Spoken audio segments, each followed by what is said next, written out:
hoje o nosso bate-papo é com a secretária da Fazenda, Fernanda Finotti. Muito obrigada pela sua participação com a gente hoje, pela sua disponibilidade de vir aqui conversar com a gente.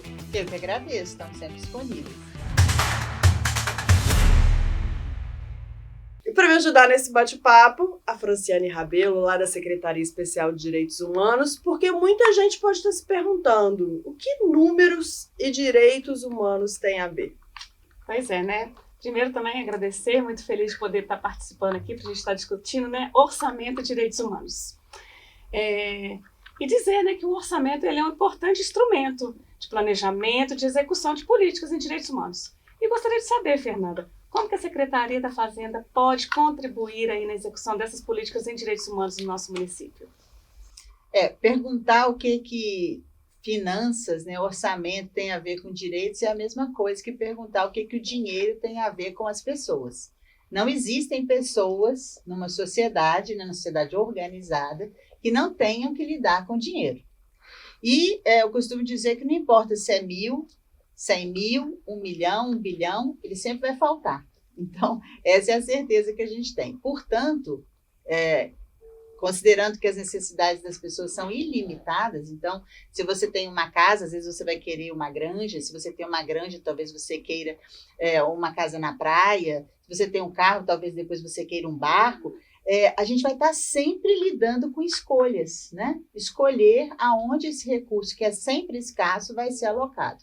Essa é a tarefa principal da Secretaria da Fazenda ou de Fazenda. É interessante esse nome, né? A gente mantém. Alguns lugares já trocaram para finanças e orçamento, a gente mantém o nome Fazenda, e eu brinco que lá na Fazenda, no terceiro andar, é uma espécie de cozinha. A gente está ali mexendo as panelas e provendo o recurso que vai alimentar todo o resto, a gente não pode parar. Então, essa ideia da Fazenda vem de justamente a gente ter tido uma vocação agrícola no passado, né? Ainda temos, mas no passado era majoritariamente extrativista a nossa economia, e ali da fazenda vinha tudo, todo o recurso que era necessário, então alguém tinha que administrar a fazenda. E até bem pouco tempo atrás, alguns dos integrantes do governo mais velhos lembram disso, a gente tinha até o cargo de feitor, que era o gestor da fazenda.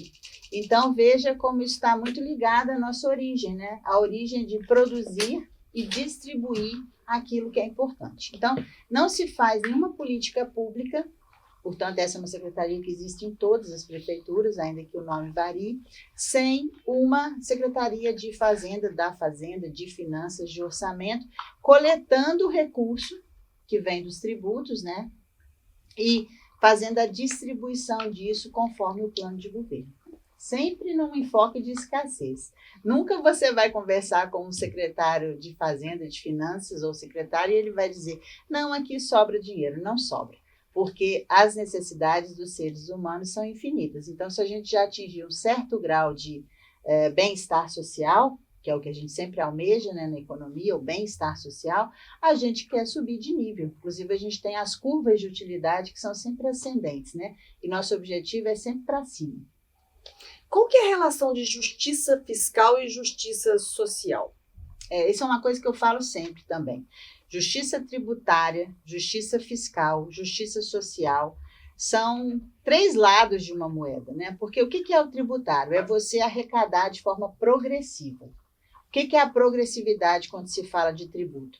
É você cobrar mais de quem pode mais. Então, quanto menos a pessoa pode, menos ela vai contribuir. E, às vezes, ela não vai nem contribuir, ela vai ser subsidiada, né? Ela vai receber uma renda, as políticas de renda mínima, o subsídio do transporte, o SUS, todos os sistemas únicos são baseados nessa ideia de que há pessoas que não podem pagar. Na verdade, elas precisam receber. E aí, o sistema tributário, ele precisa, porque o dinheiro na economia é como a água no mundo, né? Tem gente que brinca que a gente bebe hoje a água que Jesus Cristo bebia. Ela vai passar pelos seus processos de evaporação, condensação, voltar ao estado líquido, mas é a mesma água. Então, o dinheiro também, ele circula no que a gente chama de fluxo circular da renda. O dinheiro que está com você, depois pode estar no comércio, do comércio ele vai pagar tributos, esse tributo volta para a prefeitura, ou para o estado, ou para a União. Esse ente devolve isso na forma de benefício, aí esse beneficiário de um Bolsa Família, ou de qualquer programa de renda básica, né, ou de assistência, vai comprar produtos, bens, serviços, e esses bens ou serviços, então, voltam para a economia que paga tributos e assim fica circulando. Nós temos os 4 entes, né, as famílias, que são aquelas que demandam, nós temos as empresas, que são aquelas que provêm os bens e serviços, nós temos o governo, que é aquele que regula em todas as suas esferas e que cobra um pedaço desse recurso para se manter e para fazer as políticas de subsídio. E nós temos o resto do mundo, chamado resto do mundo. Tudo aquilo que não está na economia local está no resto do mundo. É por isso que uma política americana ou chinesa vai afetar o Brasil por meio das famílias, das empresas e dos governos. E assim o dinheiro fica circulando.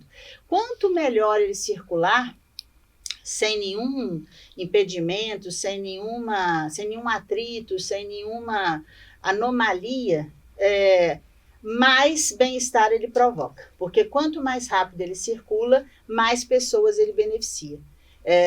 Enquanto ele troca de mãos, ele provê o bem-estar enquanto ele esteve ali. Tem até uma anedota de uma cidade quebrada, totalmente quebrada, assim, imagina uma cidade bem fora da civilização, né? E todo mundo ali devia a todo mundo. E aí chega um estrangeiro nessa cidade e vai se hospedar no único hotel que tinha na cidade. Então, ele deixa uma nota, digamos, de R$100 e fala, eu vou ver o quarto. Quando eu descer, se eu gostar, eu fico. Se eu não gostar, eu pego o dinheiro de volta e vou embora. É uma garantia. E ele deixa o dinheiro em cima da mesa, o dono do hotel pega aquele dinheiro, corre no supermercado e paga a dívida que ele tinha no supermercado. O dono do supermercado pega aquele dinheiro, corre na barbearia e paga a dívida que ele tinha na barbearia. O barbeiro corre na padaria e paga a dívida que ele tinha na padaria. O dono da padaria corre na florista e paga a dívida que ele tinha na florista. A florista vai ao hotel e paga a dívida que ela tinha no hotel porque ela se hospedou lá no aniversário de casamento. E aí os R$100, então, passam em toda a economia e voltam para a mesa do hotel. O estrangeiro desce, pega o dinheiro e fala, não vou ficar, muito obrigado. E aí sai. Mas quando ele sai, pelo simples fato do dinheiro circular naquela economia, ele quitou dívidas de 5 pessoas.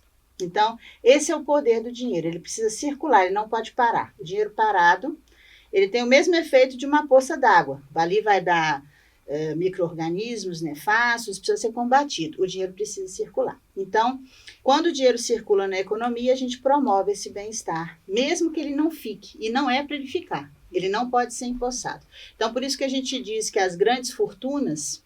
O que é a grande fortuna? A grande fortuna é o empossamento. Pessoas que teriam que viver 5.000 anos para gastar tudo que tem, isso é um empossamento.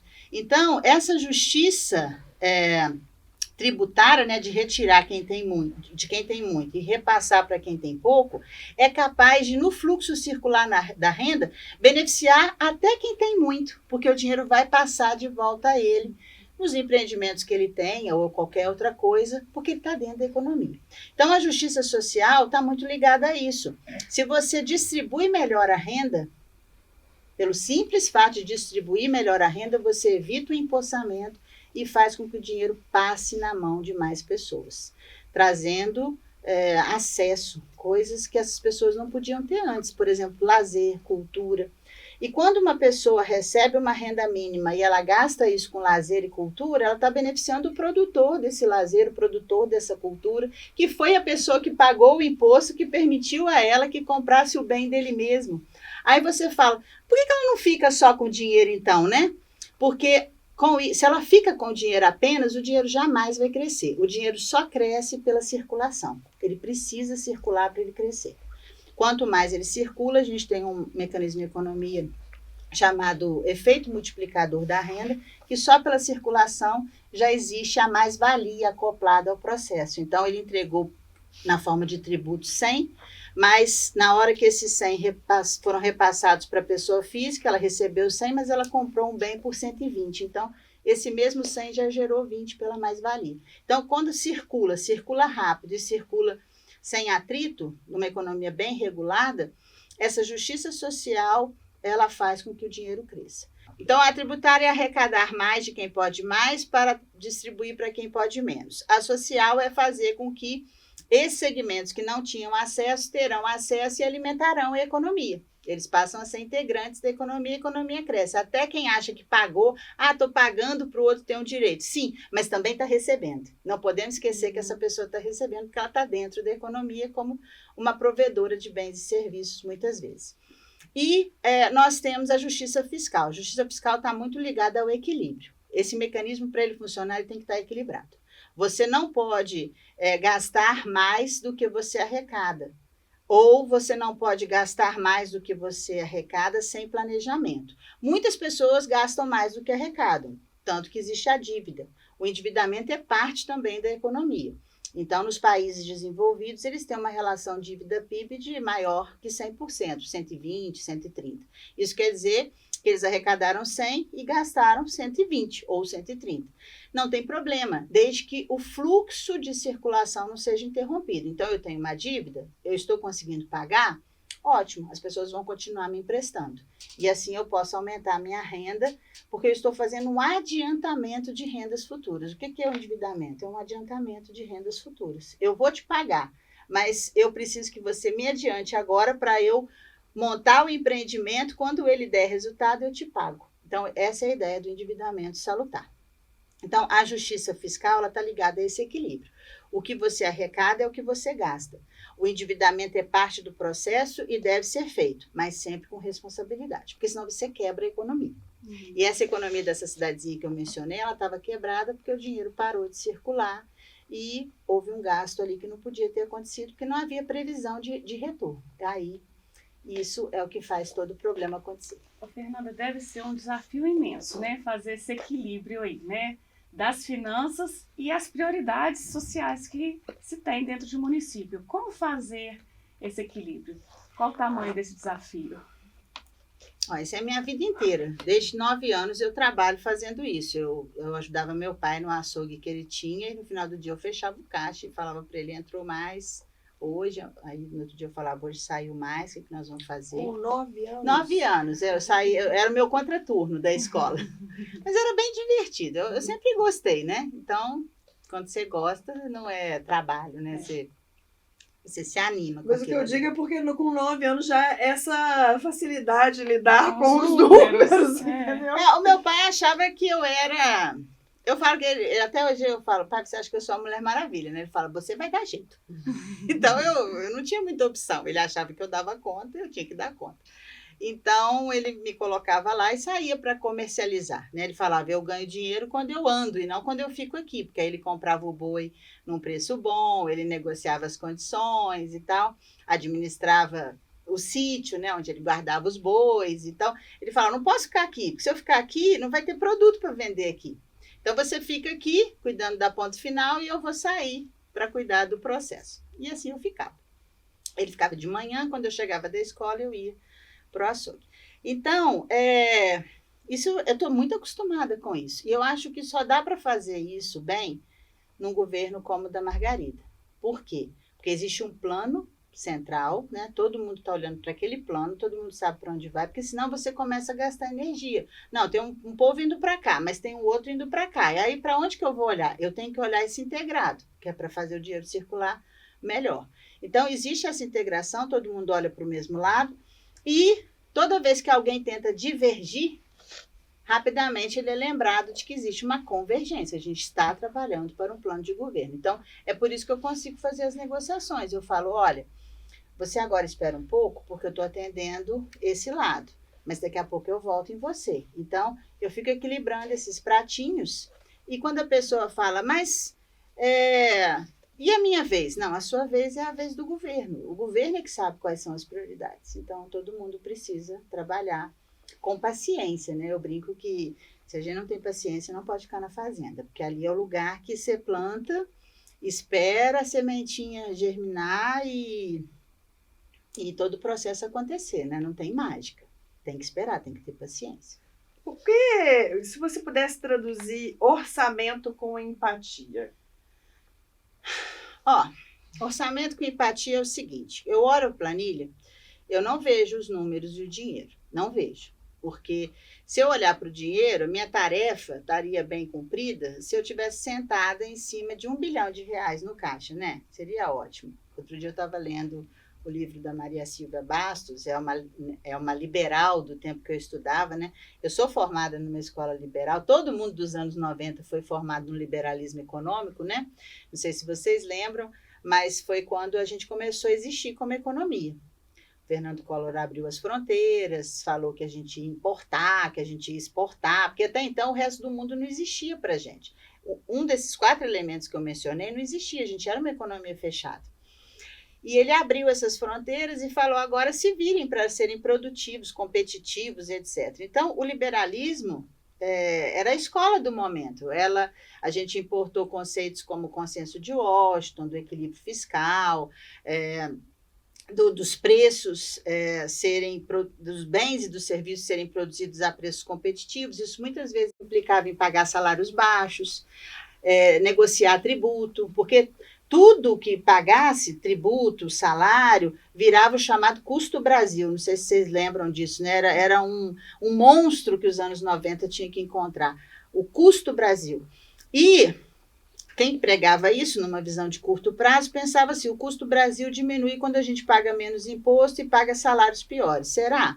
Se a gente paga menos imposto, o governo não tem dinheiro para fazer as grandes obras de infraestrutura, estrada, outros modais de transporte, né? E quem faz isso é o governo mesmo, é o Estado, porque são investimentos caríssimos que a iniciativa privada ela não tem paciência de esperar. Ela quer investir e quer receber de volta imediatamente. Só o Estado tem essa paciência de falar, eu vou investir agora, isso vai dar resultado nos próximos 30, 50, 100 anos. A iniciativa privada não faz isso.